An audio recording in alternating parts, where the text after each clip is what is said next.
Queda con ustedes el pastor Alexander Walter con el tema ¿qué hace el Espíritu Santo? El Espíritu Santo, como ya ustedes han podido escuchar y observar en todo lo que ha pasado anteriormente en mí, es una persona y es muy polifacético, porque en primer lugar el Espíritu Santo es un Dios activo que está en constante movimiento y actuando a favor de cada uno de nosotros. Y como primer punto vamos a tocar nosotros que el Espíritu Santo es un Dios creador. La Biblia nos enseña que el Espíritu Santo, dice, se movía sobre la faz de la tierra en el momento en que Dios Trino estaba haciendo el universo. Por otro lado, no solo tiene que ver con la creación del universo, sino que con la creación de todos y cada uno de los que estamos acá. En Génesis 1:26 dice la palabra, y dijo Dios, hagamos al hombre a nuestra imagen y semejanza. Y Job, más adelante, reconoce ese acto de creación. Y Job dice, el Espíritu de Dios me ha creado y su aliento me dio vida. Entonces vemos pues que es alguien creador. Pero en segundo lugar, la palabra nos dice que es un Dios inspirador. Segunda de Timoteo dice, toda la escritura es instruida, es creada e inspirada por Dios y es útil para hacernos comprender a nosotros muchas cosas.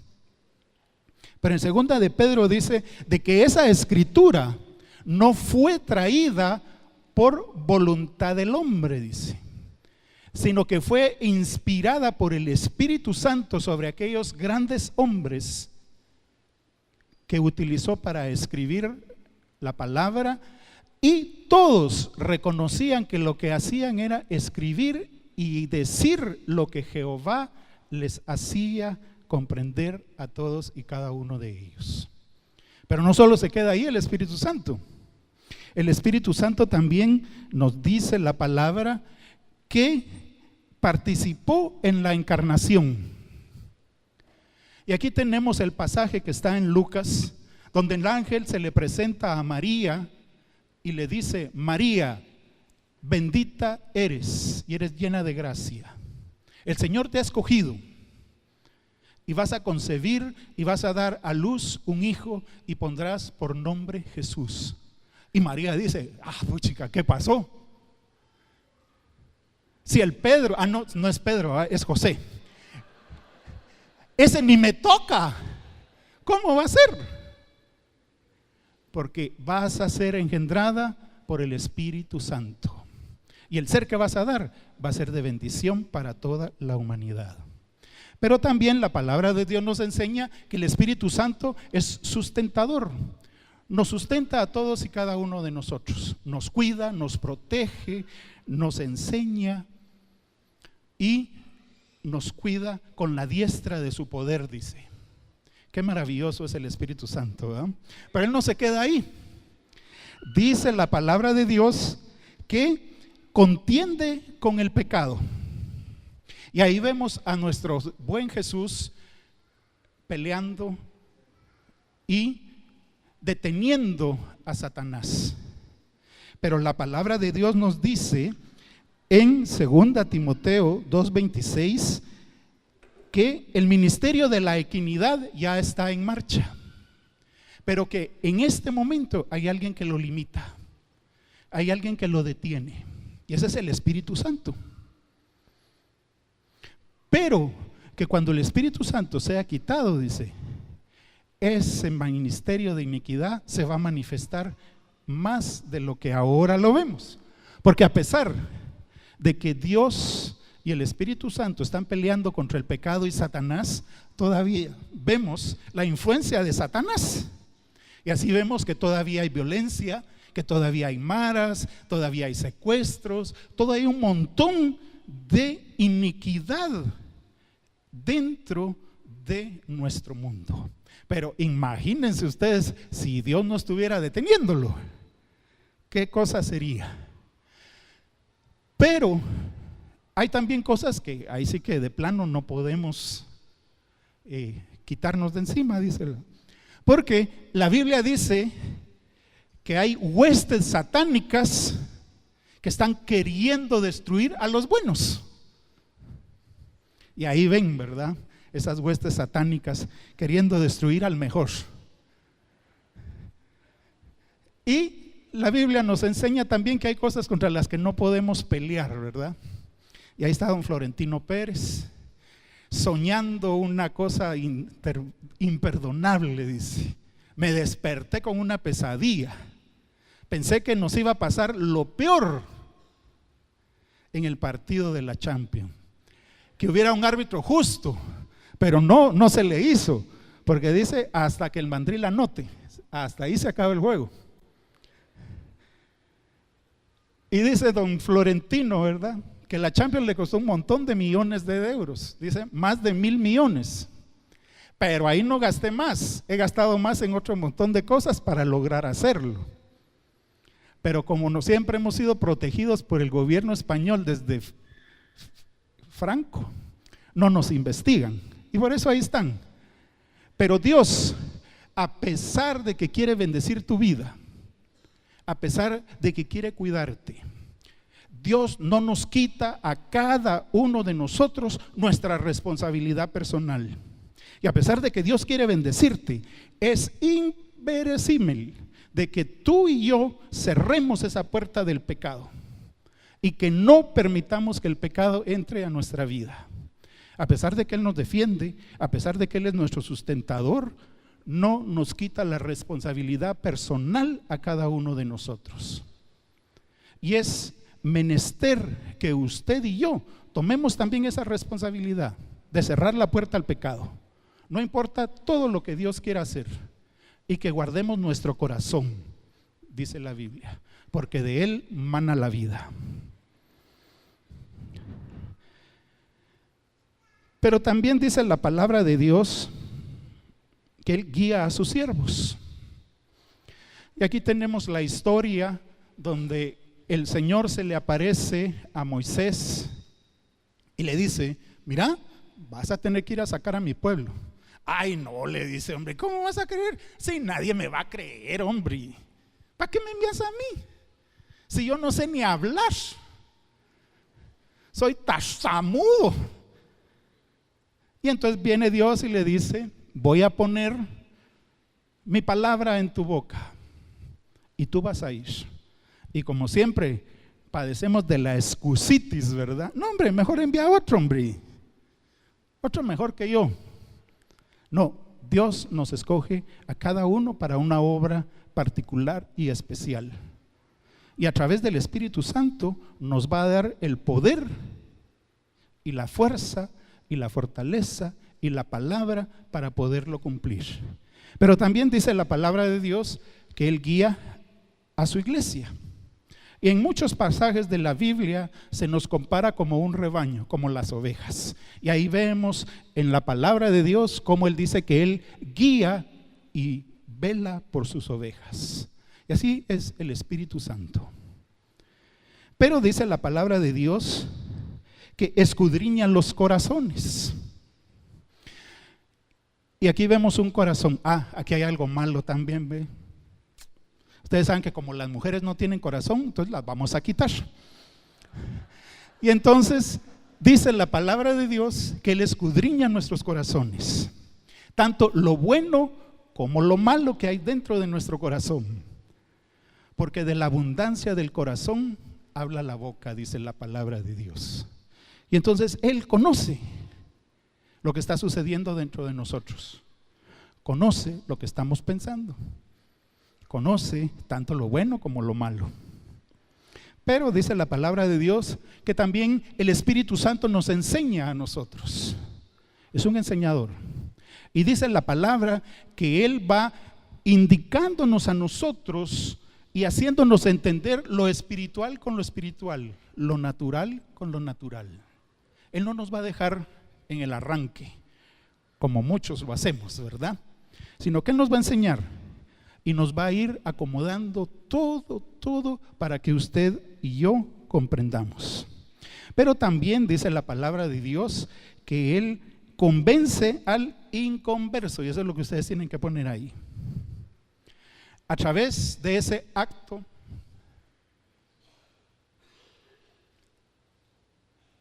divino va a hacer comprender al pecador. Pero es necesario que usted y yo llevemos al pecador a la cruz de Cristo para que él pueda recibir esa bendición que usted y yo ya tenemos.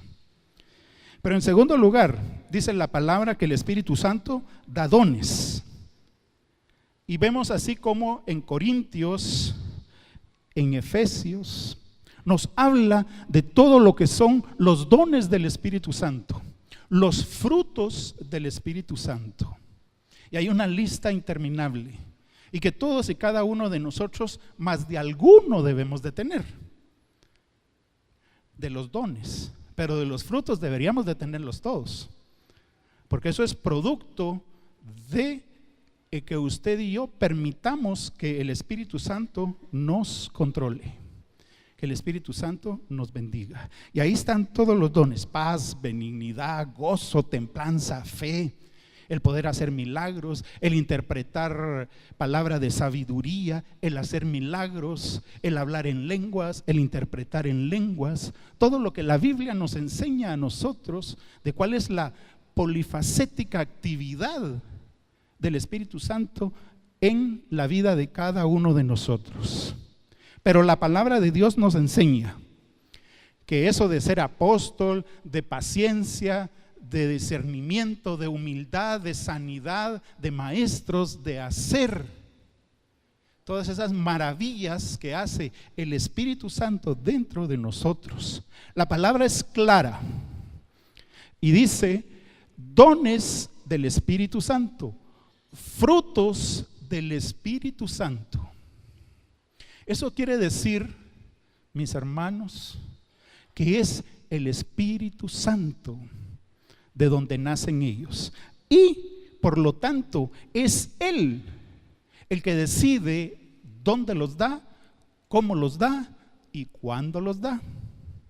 No es a petición mía buscar los dones más bonitos, los dones más espectaculares, sino que Él los da de acuerdo a su gran sabiduría y al propósito que tiene para cada uno de nosotros. Entonces Él es el que los da, no nosotros.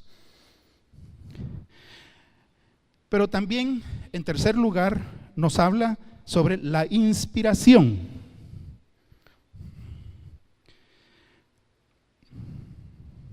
Y la palabra de Dios nos dice, en primer lugar, que Él revela. Y dice la palabra de Dios que Dios reveló a los hombres su voluntad. Porque ¿quién más? Como ya hemos oído varias veces, dice que el Espíritu de Dios es el que conoce y escudriña lo profundo de Dios. Y entonces Él es el que nos va a revelar. ¿Y cómo es esa revelación? Primero, de forma audible. Y aquí tenemos la ilustración de que Dios le dice a Moisés: yo me voy a presentar en el monte contigo y voy a necesitar que tú subas y que el pueblo oiga mientras yo hablo contigo, para que teman, para que sepan que yo vivo.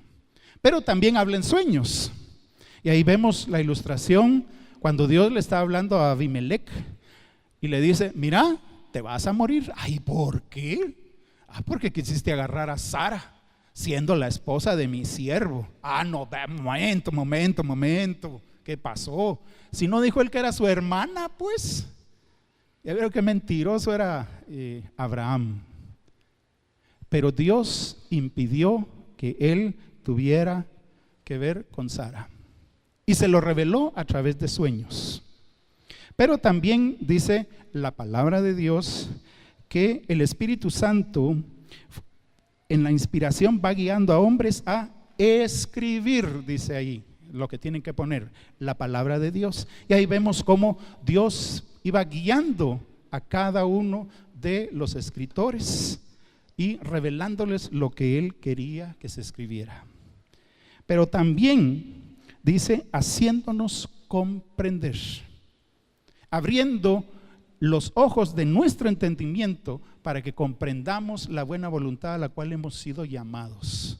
Y entonces Él guió a que escribieran, pero también nos guía a entender. Ahora, ¿qué es ese proceso de la revelación o de la inspiración? Ese es un acto soberano de Dios por medio del cual Él guía a hombres fieles, y hombres es la palabra que ustedes deben de poner ahí, para escribir la palabra. Y eso lo hace mediante un proceso en el cual el Espíritu Santo, dice la palabra, que inspira a los, ¿cómo se llama a los escritores,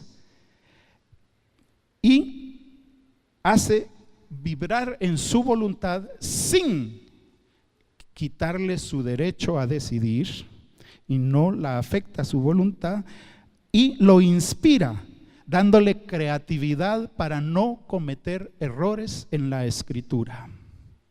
Entonces es un proceso soberano a través del cual Dios guía a hombres, en el cual Él le inspira, es decir, que afecta sus sentimientos, activa su voluntad sin afectarla ni controlarla, y le da creatividad para que no cometa errores al escribirla.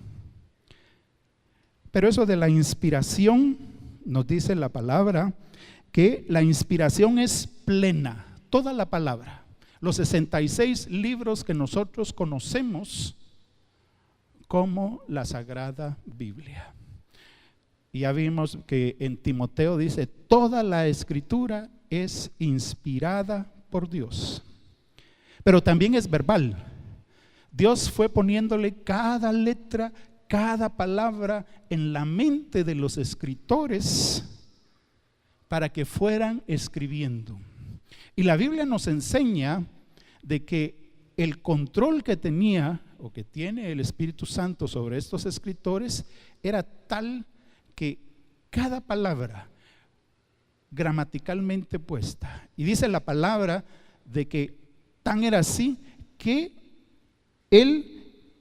Pedro o Pablo discute una sola letra, es la que tienen que poner ahí, una sola letra de la escritura. Cuando en Gálatas dice, y esa promesa se la hizo a su simiente, no simientes, dice, como que si fueran muchos, sino que la simiente, y esa simiente es Jesús. Entonces vemos pues de que es tal el control que el Espíritu Santo tuvo con los escritores, que letra por letra le iba guiando cómo escribirla. Ahora, ya hemos hablado mucho de qué hace el Espíritu Santo. Ahora miremos los libros que el Espíritu Santo inspiró. Y entonces se reconocen como libros, que es lo que ustedes tienen que poner en su hojita, inspirados por Dios o por el Espíritu Santo, 66 de esos libros, los cuales están recopilados en dos elementos: el Antiguo Testamento, que tiene 39 libros, y el Nuevo Testamento, que tiene 27 libros. Cada una de esas dos divisiones representa un espacio importante de tiempo. Y así tenemos que el Antiguo Testamento representa el periodo de la ley, el periodo de la ley cuando Dios se revela al pueblo de Israel. Pero el periodo del Espíritu Santo El Nuevo Testamento nos habla del período de la gracia. Período es una de las cosas que tienen que apuntar ahí. Y empieza a partir del momento en que Jesús resucita, es lo que deben de escribir en su hojita. Y entonces vemos pues cómo Dios nos ha llevado a través del tiempo, primero con la ley, siendo un Dios un poco rígido y que debía de cumplirse esa ley para poder alcanzar la bendición de Dios, para demostrarnos que no podemos cumplir por nuestros propios medios las exigencias de Dios. Entonces Dios cambia de chip y ahora nos mete en el Nuevo Testamento, que es el periodo de la gracia, el periodo en que usted y yo podemos alcanzar la bendición de Dios reconociendo al Señor Jesucristo como nuestro Salvador.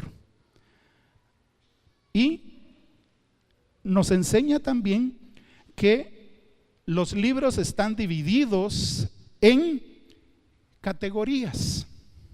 Y así tenemos en el Antiguo Testamento el Pentateuco, que son los primeros 5 libros y que podríamos decir que es la ley judía.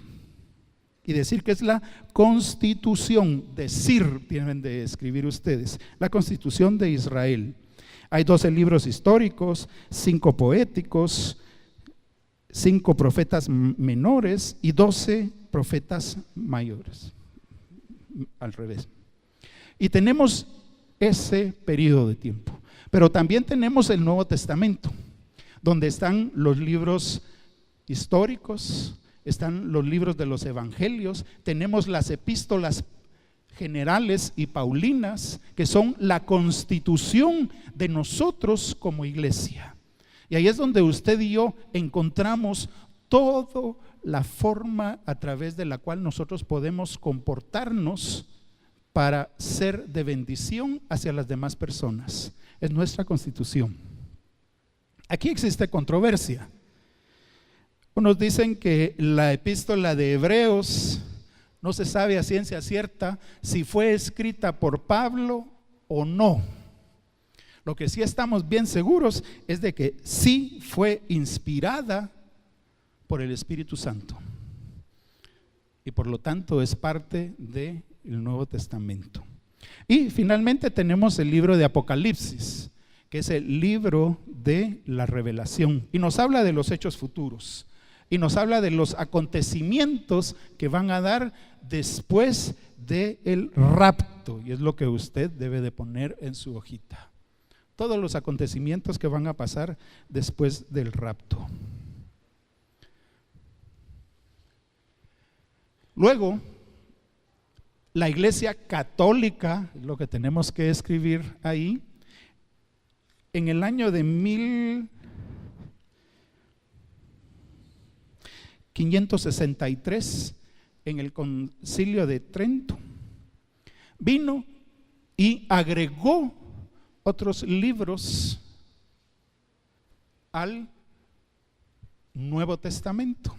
Libros que no son inspirados por Dios, que no pasaron por las pruebas que el canon judío estableció, estableció para, ¿cómo se llama definir qué libro si era inspirado o no por Dios. Y así la Iglesia Católica viene y en ese concilio agrega 8 libros que se les llaman deuterocanónimos o apócrifos, que es lo que debe de escribir ahí, y son todos estos libros que tenemos nosotros ahí. Son 8 libros que no son inspirados por Dios, pero que la Iglesia los ha aunado, y así tenemos el canon judío y el canon alejandrino o griego. Ahora bien, ¿por qué es que el Espíritu Santo hace todo esto? ¿Por qué es que Él nos da dones, nos da frutos, nos da ministerios? Por una sencilla razón. Primero dice, para revelar la verdad, para confirmar la verdad. En segundo lugar, para perfeccionamiento de los santos en la obra del ministerio. y para edificar a su iglesia. Miren lo que la Biblia nos enseña en relación a la actitud, los frutos y los dones del Espíritu Santo. No son para vanagloriarnos, no son para que hagamos y seamos objeto de culto, no. Dice la palabra que es para decir la verdad, para confirmar la verdad, para que usted y yo seamos edificados y para que la iglesia crezca. Así que mis hermanos, démosle un gran aplauso al Espíritu Santo. Porque Él es el que a usted y a mí nos va a llevar a esa verdad y a confirmarla. Y nos va a hacer crecer. No para que chileriemos, no para que pidamos los dones espirituales, no. Porque ni Él se vanagloria. Así que mucho menos nosotros. Que Dios los bendiga, mis hermanos. Ministerio Buscando de Dios. Fidelidad, santidad, servicio. www.buscandodedios.org